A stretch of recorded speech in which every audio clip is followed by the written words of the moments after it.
Good evening and welcome to Global Flash News Updates, your trusted source for breaking stories from around the world.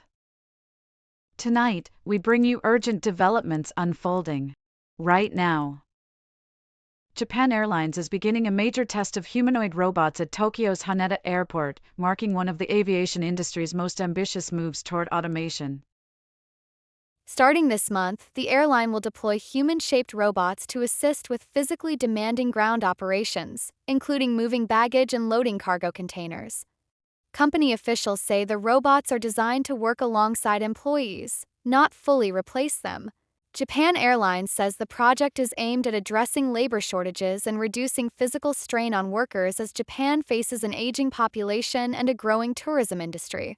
The robots are being developed in partnership with technology firms specializing in artificial intelligence and robotics. Future trials could expand into other airport tasks, including aircraft cabin cleaning and maintenance support. The announcement has sparked mixed reactions online.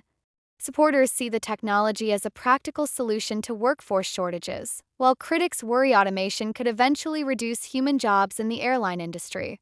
For now, Japan Airlines describes the rollout as an experimental trial, with human supervision remaining a key part of airport operations. More updates are expected as testing continues through 2026. What do you think about humanoid robots replacing airport workers? Comment below and don't forget to like, share, and subscribe for more breaking tech news updates.